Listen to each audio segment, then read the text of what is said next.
deal with airplane peanuts? The comedy world is in a frenzy after Kendrick Lamar dropped a surprise album over the weekend that appears to take shots at various comedians during the very first song of the album. No juices out of my cup, I sober up and knock them all off. Don't let no white comedian talk about no black woman as law. Even without Kendrick mentioning anyone by name, there were immediately a few comics who came to everyone's mind. Gary Owen was the first to catch wind of the diss because he responded within hours of the surprise drop by tweeting, "Did Kendrick just come for me? LOL." And then later saying, "If that's the law, that makes me a criminal." Gary Owen famously built his career performing for predominantly black audiences, and his set includes jokes about his black ex-wife. Most people would agree it's ridiculous to tell any comedian, let alone Gary Owen, what they can and can't talk about. But the Genius app doesn't think the shot was directed at Gary at all. Instead, they suggest the lyric was in reference to Andrew Schultz, and even include a clip of the joke that they believe Kendrick was referencing. What is the black girlfriend effect? This is You don't know about Glow this. up the other culture. Yeah, so you'll see a guy who's had a black girlfriend, all of a sudden he's got buzz cut, like Yeah. clean shape up. Nah, his feet out. Yeah. Glows up, bro. Yeah, I like that. Glows I the like fuck that. up. They shave their hair because they start losing it. Because they're so stressed being around this black girl complaining about shit all the fucking time. That's why they gotta shave their Nah, hair. bro. White guys with black girlfriends, They grow a beard They step their because dick there's up. more cushion when they get slapped the fuck out of. That's hilarious. If you don't know, the guests in that clip are the fellas from the Shits and Gigs podcast, who created quite the stir for themselves after chopping it up with Andrew Schultz on Flagrant. Months after their podcast episode aired, the Shits and Gigs guys started getting dragged on TikTok by their own fans for laughing at Andrew's racial jokes. And eventually, they made the mistake of issuing an official apology. Any listeners here that are upset at us, we just want to let you know that you're going to stay upset. Okay? What we're not going to do is sit here with our dicks tucked between our legs apologizing on the podcast for jokes. Okay? Matter of fact, we have a new apology video that we should definitely watch. The Shits and Gigs gentlemen came on the podcast. I love them. I love I them. feel bad they're going through this. Yeah, but actually I do want to take this seriously because they are serious guys. I want everybody to just take this serious, and I want us to try to have a serious moment.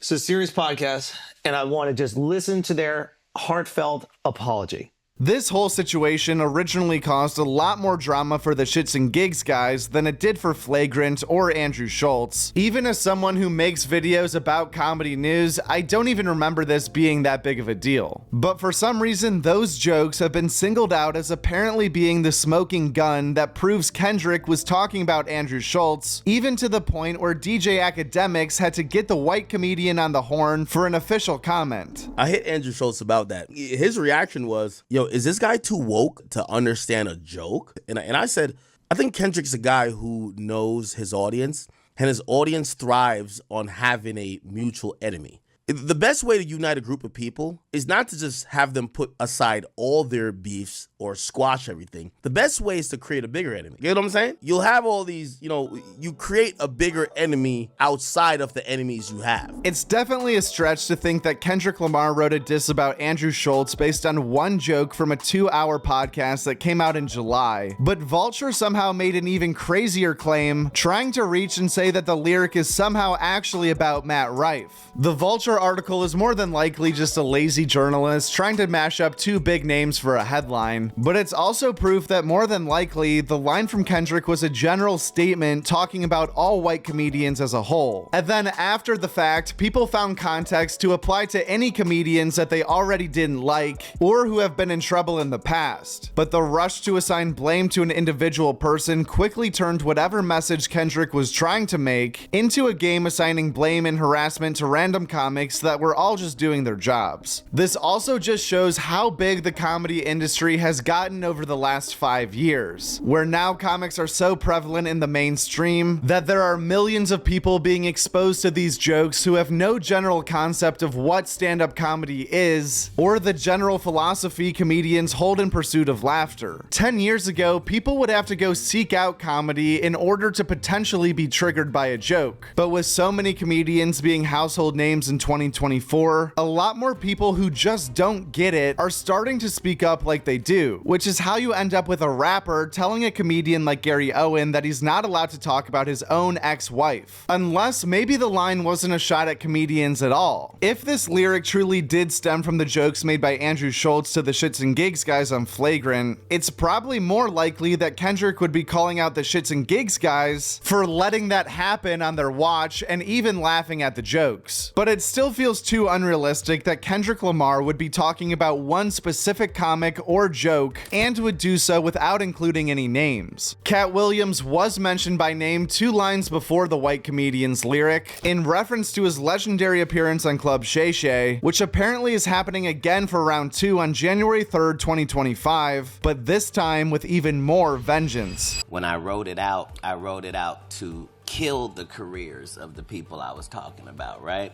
But it was so vicious that I erased all of the knockout blows and just left the jabs so that the comic I'm talking about knows that I know your real story, motherfucker. I'm gonna tell this, but you know what else I know. There's a possibility that you might hear the haymakers very, very soon. Guest spots from last week. The Joe Rogan Experience sat down with Josh Brolin, Scott Storch, Jimmy Corsetti, and Dan Richards. Ian Bagg and Tyler Fisher were on Kill Tony. Billy was on Matt and Shane's Secret Podcast, which was finally back in studio. Monty Franklin stopped by Whiskey Ginger. Two Bears, One Cave was Danny Trejo and Bert. Jeff Dye was on Tiger Belly. Are You Garbage welcomed Ralph Barbosa. Jeremiah Watkins was on the Dynamite Rocket Ship. Casey Rocket was on Soder. John Gobblecon took his shoes off with Rick Glassman. Your Mom's House, Chrissy Chaos, Bad Friends, Stuff Island, Tim Dillon, and History Hyenas all did not have guests. The Church of What's Happening Now was back in person with the New Testament. Stylebender was on Flagrant. Machine Girl stopped by the Danny Brown Show. Mike Cannon was on You Be Trippin'. You Know What Dude featured Ari Shaffir. Ari was also on Burbs Bros. And Ari Shaffir and Adrian Appalucci both dropped by the Legion of Skanks. The decent person code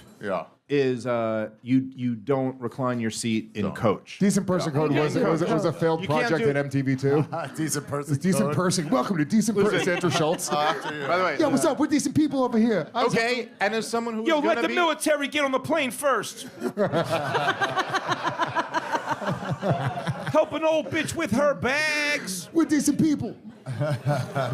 Stavros Halkias was the guest on This Past Weekend with Theo Von. Drew Montana was on The Tim Butterly Show. Story Wars included Steve Renazizi, Robert Kelly, and Bonnie McFarlane. Adrian Appalucci joined the Adam Friedland Show podcast. Marcella Argrella was the guest on the Fatfish podcast. Fiona Colley was on First Date with Lauren Compton. The Regs was back for a new episode. Adam Gilbert was on Only Fiends. Ron Livingston was on the Blocks podcast. Josh Wolf was on The Honeydew. Matthew Broussard, Bianca Parato, and Maximilian Spinelli were all on Being with Jordan. Dusty Slay took a wild ride with Steve-O. Julie Bowen broke bread with Tom Papa. Nick Callis came by Sag Daddy DePod. Zach and Lewis Show featured Colin Terrell and KP Burke. And we interviewed Lee Syatt right here on Joke World. As far as new stand-up comedy specials that are either out right now or coming out soon, Chris Vega Burn After Saying is out right now on YouTube. Dr. Phil Unleashed with Adam Ray is out right now on Netflix. Sam Tripoli, Why Is Everyone Getting Quiet? And Catherine Blanford, Catholic Cowgirl are both out on YouTube. Jim Gaffigan, The Skinny is on Hulu. Anthony Jeselnik, Bones and All just came out on Netflix. And we also had Chris Stefano's weekly Sunday upload, which was a half hour of stand-up that was filmed during the Mike Tyson and Jake Paul fight. And not technically a special, but Josh Johnson just dropped a documentary detailing the journey of his 2023 tour leading up to 2 sold-out shows at the Bell House. And if you enjoyed the behind-the-scenes aspect of stand-up at all, this doc is definitely worth the watch. So we are on our way to the Bell House right now. It's finally happening.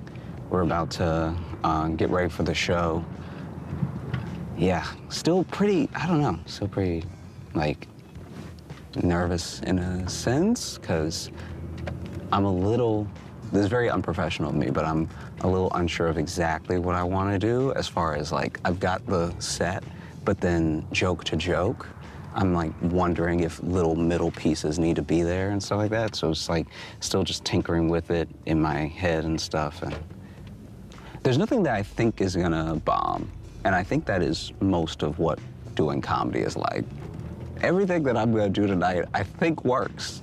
So if it doesn't, that will be news to me. There's also more than a few specials that are in the works right now that will be coming out soon. Starting off on December 3rd, when Fortune Feimster Crushing It is coming out on Netflix. On December 10th, Jamie Foxx What Happened Was will also be coming out on Netflix, and word on the street is that Jamie's new special has more than a few stories about Diddy, according to people who saw this hour being filmed. On December 13th, Joe Mandy Chill will be premiering on Hulu, and to close the month of December, Ronnie Chang and Nate Bargatze will both have new specials out on Netflix. But other than that, we will have the Best of November compilation coming out pretty soon, so just make sure you're locked in with Joke World across all social media platforms right now, because we also have some really good stuff coming out at the end of next month. So if you don't want to miss all of our end of the year 2024 comedy recaps, be sure to hit us up on Instagram, Twitter, Facebook, the second channel on YouTube, Clip World. We also have a TikTok, I guess, but that's the least important, honestly. Also, we even upload the audio from all of these videos to Spotify, if you can believe that. But yeah, dude, basically, there's a ton of other places where Joke World is keeping people in the comedy loop, so check us out across everywhere. But also, thank you for watching this video, obviously, and the Best of the Month video will be out very soon, so I'll see you there.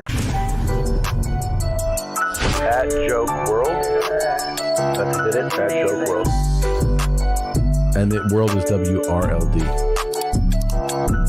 That's a great YouTube channel, Joke World. Check it out.